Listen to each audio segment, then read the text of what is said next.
शिक्षाओं का अनमोल ये खजाना हर दिल पे लिख दिया है, हर दिल पे लिख दिया है जिंदगी का अफसाना। अमूल्य रतन, अमूल्य रतन, अमूल्य रतन। ये श्रृंखला सर्व आत्माओं के पिता परमात्मा शिव के द्वारा उच्चारित महावाक्यों के संकलन पर आधारित है। ओम शांति। गॉलीवुड स्टूडियो द्वारा प्रस्तुत अमूल्य रत्न में आप सभी का हार्दिक स्वागत है। परमपिता परमात्मा शिव सदा पूज्य हैं, परंतु मनुष्य आत्माएं सृष्टि चक्र में आने के कारण पावन से पतित व पूज्य से पुजारी बन जाती हैं, और इसीलिए पतित पावन परमपिता परमात्मा शिव जब इस सृष्टि पर आते हैं तो हमें पुनः पुजारी से पूज्य बना देते हैं। परंतु देखा जाता है कि शिक्षक व लक्ष्य सभी का समान होने के बावजूद सभी एक समान पूज्य नहीं बन पाते। पूज्य बनने का आधार क्या है व पूज्य बनने में हमें किस प्रकार की बाधाएं आती हैं, आज हम ईश्वरीय महावाक्यों द्वारा गहराई से जानेंगे। और इन महावाक्यों के स्पष्टीकरण के लिए हमारे मध्य हैं प्रजापिता ब्रह्मा कुमारीज ईश्वरीय विश्वविद्यालय के वरिष्ठ राजयोगी शिक्षक आदरणीय राजू भाई साहब। भाई साहब, आपका आज के एपिसोड में बहुत बहुत स्वागत है। भाई साहब, पिछले एपिसोड में हम बात कर रहे थे 24 सितंबर 1992 के महावाक्यों पर, जिसका टॉपिक था सत्य और असत्य का विशेष अंतर। जैसे महावाक्यों में आगे बढ़ते हैं तो परमात्मा कहते हैं कि सेवा का प्रत्यक्ष फल है आत्माओं को अनुभूति कराना, संदेश के साथ अनुभूति कराना, यही सेवा का प्रत्यक्ष फल है। संदेश देना तो कभी भी जान सकते हैं, लेकिन अनुभूति प्रत्यक्ष फल है। इसकी आवश्यकता है जो सिवाय आप लोगों के कोई करा नहीं सकता। सुनाने वाले अनेक हैं, अनुभव कराने वाले सिर्फ आप हो। सब जब हम शब्द बोलते हैं अनुभव कराना, अनुभूति कराना, इससे क्या तात्पर्य है? परमात्मा हम सबको सेवा की विधियां सिखाते हैं। कई बार हम समझते हैं किसी को हमने परमात्मा का परिचय दिया, संदेश दिया, यही हमारी सेवा है। परमात्मा हम सबको कह रहे हैं कि कोई भी आत्मा जब आपके समीप आती है, संपर्क में आती है, तो उसको अनुभव कराओ, माना जो आपने पाया है उसको उसी प्राप्ति का अनुभव कराओ। जैसे आप कहते हो आत्मा शांत स्वरूप है, तो सिर्फ कहो नहीं, लेकिन शांत स्वरूप स्थिति में रह करके उसको शांति का अनुभव कराओ। प्यार स्वरूप है, सुख स्वरूप है, आनंद स्वरूप है, जो आत्मा की आप विशेषताएं वर्णन कर रहे हो वो उस विशेषताओं का अनुभव करे, और जब अनुभव करेगा तो मानेगा। सिर्फ आपने संदेश दिया तो यहाँ सुनेगा, बाहर जाके भूल जाएगा। लेकिन अगर उसने अनुभव कर लिया कि मैं आत्मा प्रेम स्वरूप हूँ, मैं आत्मा सुख स्वरूप हूँ, मैं आत्मा शांत स्वरूप हूँ, तो उसका अनुभव बहुत समय तक उसके साथ रहेगा और वो बार बार वो खींचेगा अनुभव। इसलिए परमात्मा कहते कोई भी आत्मा को सिर्फ संदेश नहीं दो, लेकिन सेवा में अनुभूति कराने से उसको परमात्मा से प्राप्ति करा सकते हो, उसका संबंध जुड़ा सकते हो। परमात्मा आगे कहते हैं कि सदा अपने को देखो, चलते फिरते कोई भी कार्य करते बेहद का रूहानी नशा रहता है। चाहे कर्म मजदूरी का भी हो, साधारण कर्म करते अपने श्रेष्ठ नशे को भूलते तो नहीं हो। घर में रहने वाली, घर की सेवा करने वाली साधारण माताएं हैं, यह याद रहता है या जगत माता हूँ, जगत का कल्याण करने के निमित्त यह कार्य कर रही हूँ, यह याद रहता है। जिसे यह रूहानी नशा होगा उसकी निशानी क्या होगी? वह खुशी में रहेगा, कोई भी कर्म करेगा लेकिन कर्म के बंधन में नहीं आएगा, न्यारा और प्यारा होगा। तो सब इस चेकिंग को थोड़ा स्पष्ट करें। बहुत सुंदर विधियां हैं, कई प्रकार के कार्य हम करते हैं। कार्य करते हुए अगर हमें रूहानी नशा रहता है कि ये कौन सा कार्य किसने निमित्त बनाया है, तो उस रूहानी नशे के आधार से कार्य करते हैं तो खुशी बनी रहती है। परमात्मा कह रहे हैं मान लो आज गृहस्थ में रहने वाली माताएं हैं, भोजन बनाती हैं, सफाई करती हैं, कोई भी लौकिक कार्य कर रही हैं, उस समय ये स्मृति रहती है कि परमात्मा ने इस कार्य के लिए हमें निमित्त बनाया है, मैं उनकी सेवा के लिए ये सब कर रही हूँ। तो एक रूहानी नशा रहता है कि मैं तो जगत माता हूँ, मुझे तो अपनी वृत्तियों से जगत का कल्याण करना है। हाथों से कोई भी स्थूल कार्य, छोटा कार्य भी हम कर रहे हैं, लेकिन अंदर की स्थिति अगर रूहानियत से संपन्न है, परमात्मा की याद उसमें समाई हुई है, तो नशा जो है, रूहानी नशा, वो चेहरे से खुशी की अनुभूति कराता है और वो खुशी के प्रकंपन चारों तरफ फैलते हैं, उससे विश्व कल्याण का कार्य होता है। तो परमात्मा कहते हैं कोई भी साधारण से साधारण नौकरी कर रहे हो, मजदूरी कर रहे हो, घर का काम कर रहे हो, उसमें ये स्मृति रहती है कि परमात्मा की याद में रह करके उनके द्वारा इस कार्य को जो हमें दिया गया है उसको मैं संपन्न कर रहा हूँ। तो अंदर से रूहानी नशा रहेगा और रूहानी नशे का वो जो वाइब्रेशन है खुशी के रूप में चारों तरफ फैलेगा। परमात्मा इसी से संबंधित कहते हैं कि दुख की लहर ये भी रोना है, यह मन का रोना हो गया। सुखदाता के बच्चे सदा सुख में झूलते रहो, दुख की लहर आ नहीं सकती, भूल जाते हो तब आती है, इसलिए अभुल बनो। सब अभुल बनने से क्या तात्पर्य है? कई बार परमात्मा की याद जो भूल जाती है, परमात्मा कह रहे हैं उसमें अभुल बनो, उसको भूलो नहीं। जब हम परमात्मा की याद में रहते हैं और ये स्मृति रहती है कि परमात्मा ने हमें दुख धाम से निकाला है, हमें दुख की लहर भी नहीं आनी चाहिए। यहाँ दो बातें परमात्मा हमें बता रहे हैं। एक है आँखों से दुख की लहर दिखाई देती है, रोना आता है, आंसू आते हैं, लेकिन एक है दुख की अंदर अंदर लहर चलती है, वो जैसे मन से आत्मा रो रही है। तो एक है आँखों से रोना, एक है मन से रोना। तो दुख धाम से जब परमात्मा ने हमें निकाल लिया तो जरा भी कहीं दुख की लहर भी आत्मा को ना आए, सुख स्वरूप स्थिति में रहो और उसका आधार है परमात्मा की याद में रहो। जितना परमात्मा की याद में रहेंगे उतना दुखों से मुक्त होकर के सदा सुख स्वरूप स्थिति का अनुभव करेंगे जी। इसमें अभूल बनना, परमात्मा की याद भूले ही नहीं, कोई भुलाना चाहे तो भी न भूले। यहाँ पर परमात्मा कह रहे हैं परमात्मा की याद में अभूल बनो तो आपको कभी दुख का अनुभव नहीं होगा।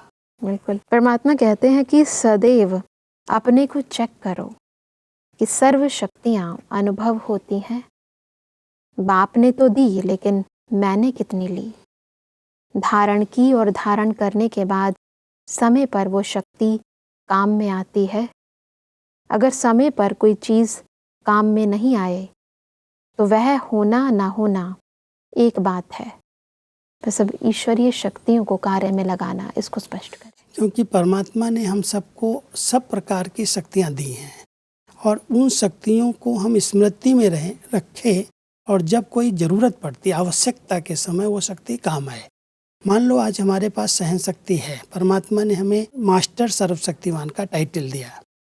कहीं सहन करना पड़ता है, कहीं सामना करना पड़ता है, कहीं समाना पड़ता है, कहीं परखना पड़ता है सब शक्तियाँ हमारे पास जी। लेकिन जब कोई परिस्थिति आई, जब कोई ऐसी घटना घटी, उस समय अगर वो शक्ति स्मृति में नहीं आई, उस समय हम भूल गए कि हमको परमात्मा के द्वारा ये शक्ति प्राप्त हुई है। तो समय पर अगर वो शक्ति याद नहीं आ रही तो है या नहीं है उसका कोई फायदा नहीं। याद आती है कई बारी कि हमें सहन करना चाहिए, परंतु प्रैक्टिकल होता नहीं है। उसका कारण है कि हम बार बार रिवाइज नहीं कर रहे हैं, हम उसके स्मृति स्वरूप नहीं बने हैं। शस्त्र दिए गए, परमात्मा ने हमें सब पॉइंट्स दिए हैं, ज्ञान की इतनी अथाह पॉइंट्स दिए हैं, हमने अपनी डायरी में नोट कर लिया, लेकिन मन की डायरी में उसको रिवाइज नहीं किया, बार बार स्मृति स्वरूप नहीं बने, तो वो जब बात आई तो पॉइंट भूल गए।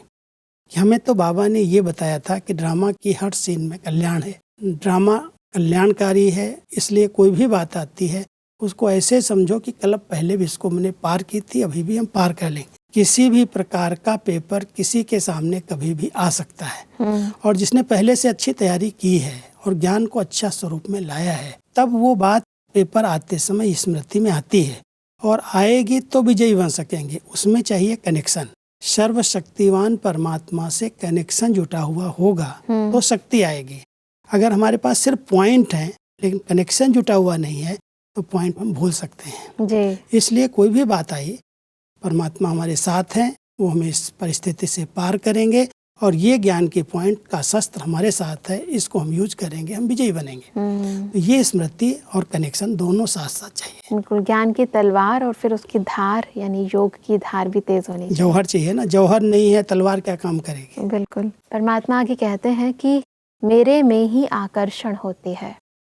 जब मेरा समाप्त हो जाता है तो मन और बुद्धि को अपनी तरफ खींच नहीं सकते हैं। ब्राह्मण जीवन अर्थात मेरे को तेरे में बदलना। तो बार बार यह चेक करो कि तेरा मेरा तो नहीं बन गया। अगर मेरापन नहीं होगा, तेरा ही है, तो डबल लाइट होंगे। अगर थोड़ा भी बोझ अनुभव करते हो तो समझो मेरापन मिक्स हो गया है। भक्ति में कहते हैं कि सब कुछ तेरा। ब्राह्मण जीवन में कहना नहीं है, करना है। कई बार भक्ति में तो यही शब्द उच्चारण किए, हे प्रभु ये सब तेरा है, लेकिन तेरा कहते हुए भी मेरापन समाप्त नहीं कर पाए। परमात्मा कहते हैं ज्ञानी आत्माओं को ये कहना नहीं है, लेकिन अंदर से ही एक अनुभव हो कि ये सब बाबा का ही है, वही करण करावन हार है, वही करा रहा है। तो जब अंदर की स्मृति बन जाएगी तब मेरापन जरा भी नहीं रहेगा, तब हम विजयी बन सकते हैं। अगर जरा भी मेरापन है तो माना कोई न कोई बोझ है।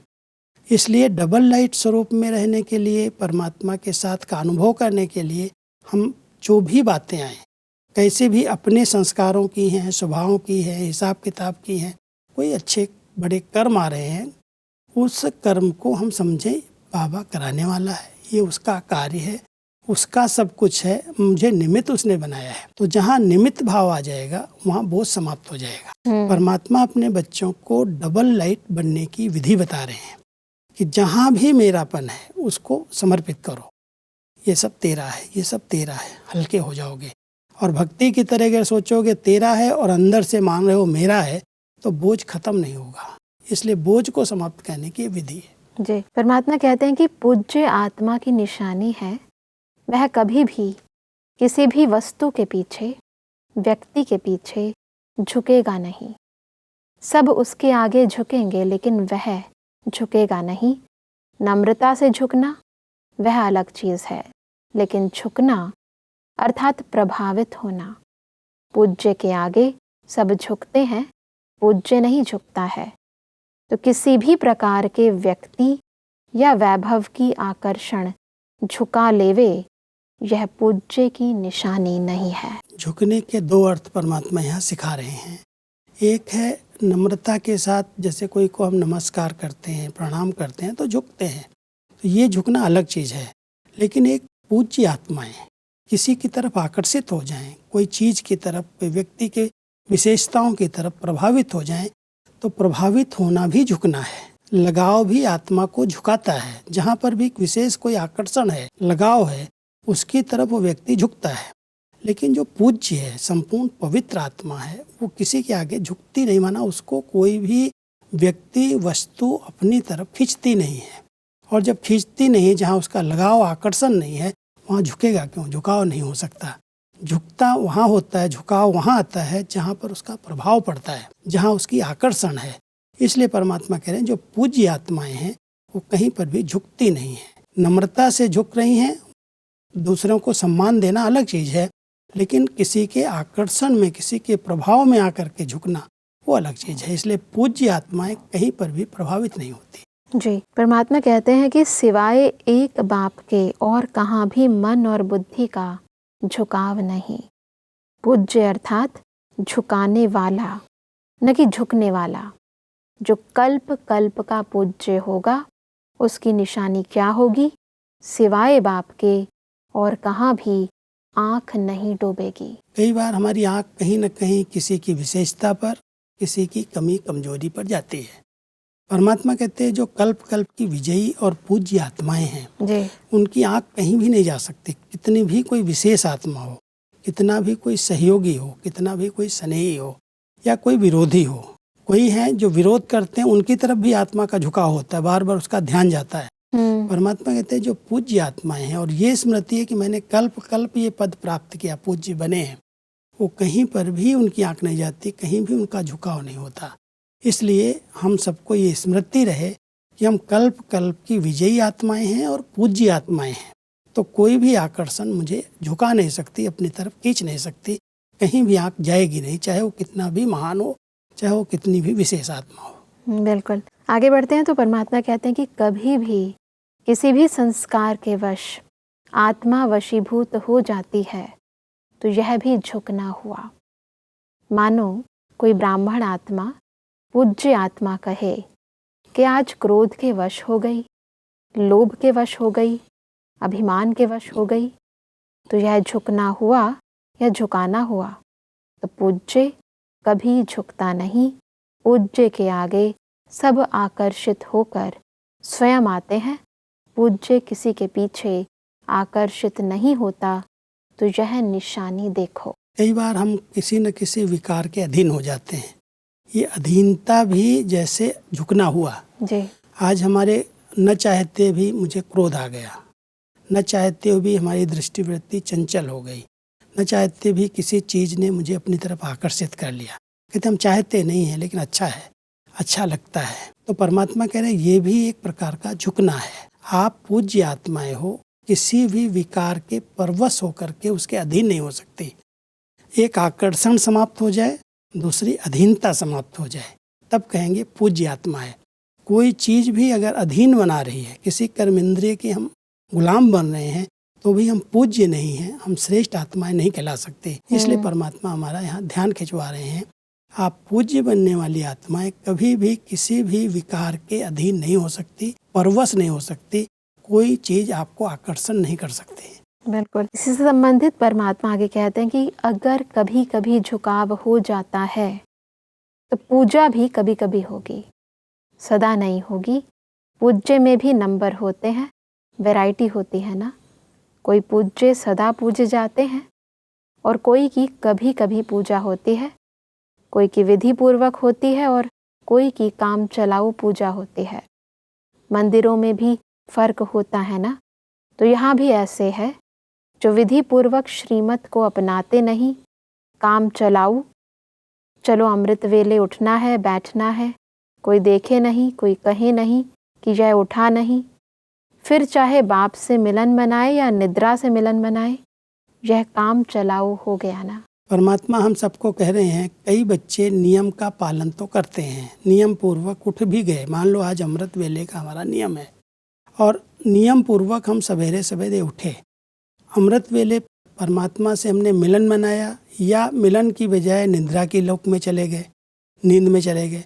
परमात्मा कहता है कई बच्चे नियम तो पालन करते हैं लेकिन मजबूरी से, जैसे कोई को दिखाने के लिए कोई कुछ कहे नहीं इसलिए करते हैं। जो कायदे से करना चाहिए, जो उसमें प्राप्ति होनी चाहिए, उसकी बजाय एक नियम पालन कर रहे हैं। इसलिए परमात्मा कह रहे हैं उनकी पूजा भी जो होती है इसी प्रकार से होती है, जिस प्रकार की इस समय की स्थिति है। इस समय जिस प्रकार से हमने अपना श्रेष्ठ जीवन बनाया है उसके आधार से भक्ति के अंदर हमारी पूजा चलती है। कोई कोई देवी देवताओं की देखो हर कर्म की पूजा हो रही है, रोज भक्तों की लाइन लगती है, और किसी किसी मंदिर में केवल तिथि त्योहार पर, कोई विशेष दिन पर भक्त लोग जाते हैं। तो उसका कारण क्या है? तो उसका कारण परमात्मा कह रहे हैं जिस बच्चे ने संगम युग पर ईश्वरीय नियम और मर्यादाओं का विधिवत श्रीमत प्रमाण पालन किया है, नियम पूर्वक चले हैं, उनकी पूजा भी नियम पूर्वक विधि अनुसार होती है। और अगर इस समय अलवेले रहे हैं, सिर्फ दिखावा मात्र किया है, तो पूजा में भी ऐसे ही उनका पद बन जाता है। परमात्मा की कहते हैं कि लगाव तब होता है जब झुकाव होता है, बिना लगाव के झुकाव नहीं होता। आज के भक्तों का भी चाहे अल्पकाल की प्राप्ति की तरफ लगाव हो तभी झुकाव होता है।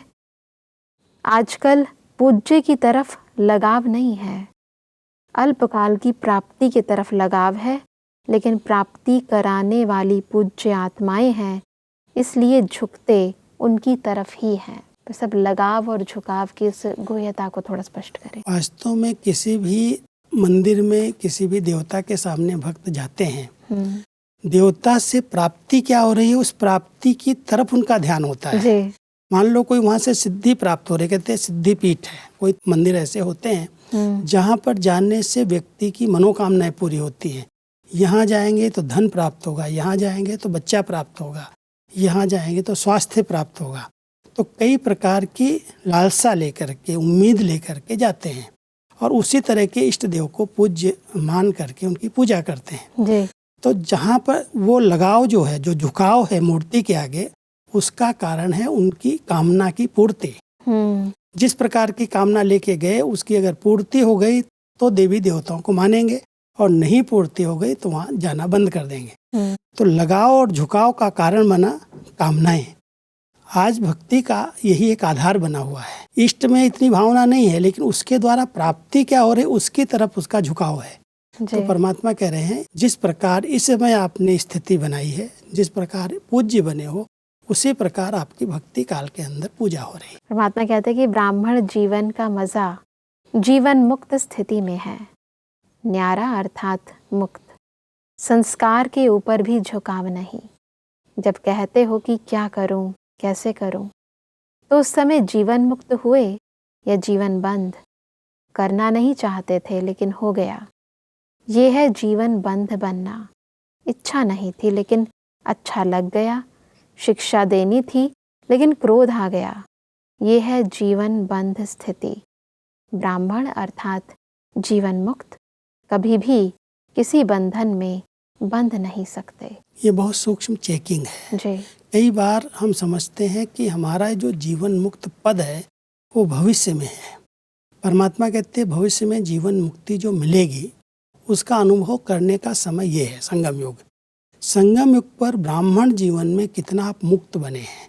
कोई भी कर्मेंद्रिय के अगर हम अधीन हैं, कोई चीज़ हमें अच्छी लगती है उसकी तरफ हम आकर्षित हो रहे हैं, कोई विकार के, कोई संस्कार के हम अधीन होकर के चल रहे हैं, माना हम मुक्त नहीं हैं, बंधन में बंधे हुए हैं। मुक्त आत्माएं किसी भी विकार के, किसी भी कर्मेंद्रिय के अधीन नहीं हो सकती। वो सदा ही मुक्त हैं। तब वो कहेंगे जीवन मुक्त। जीवन में है लेकिन बुराइयों से, विकारों से, पुराने संस्कारों से वो मुक्त हैं। और अगर अधीन हैं इस समय तो जीवन मुक्त स्थिति का मजा नहीं ले सकते, मौज का अनुभव नहीं कर सकते। तो ब्राह्मण जीवन मौज का जीवन है।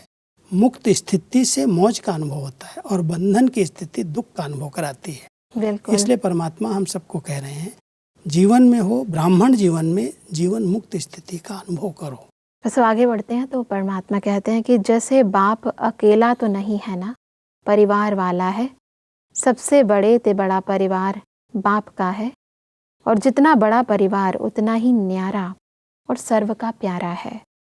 जितनी सेवा उतना न्यारा।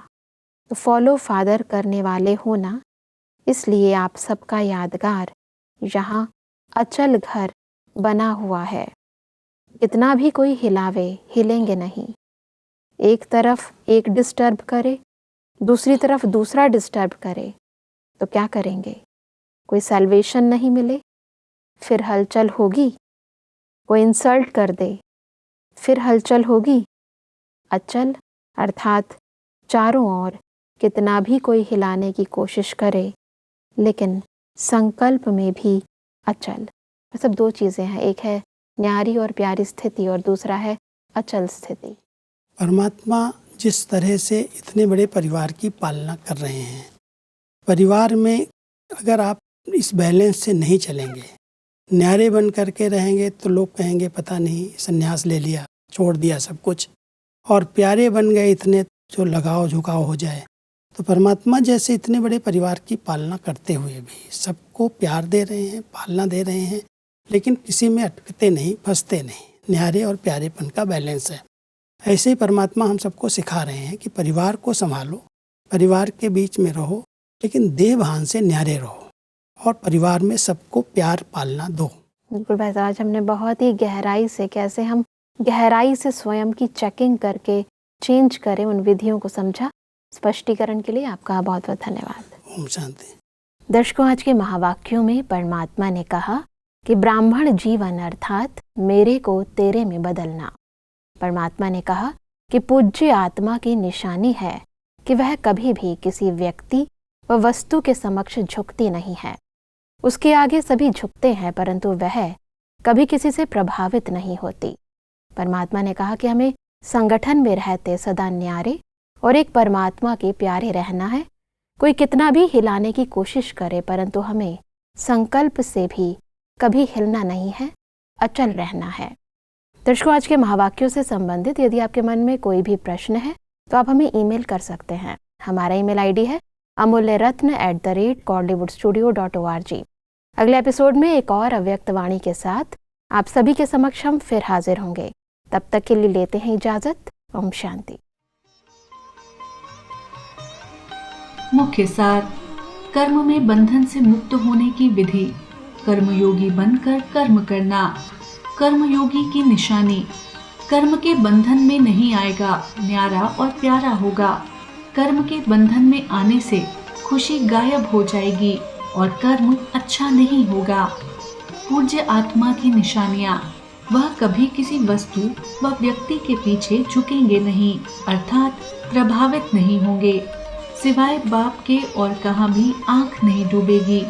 संपन्नता का अनुभव करेंगे। ब्राह्मण जीवन का मजा जीवन मुक्त स्थिति में है। अकेले निर्विघ्न रहना कोई बड़ी बात नहीं, बड़े संगठन में भी निर्विघ्न व संतुष्ट रहे। अधिक जानकारी के लिए संपर्क करें Amulya Ratan, Godlywood studio, Manmohini Van, Shantivan post, Abu road, 307510, district Sirohi, Rajasthan. Email ID है amulyaratn@godlywoodstudio.org।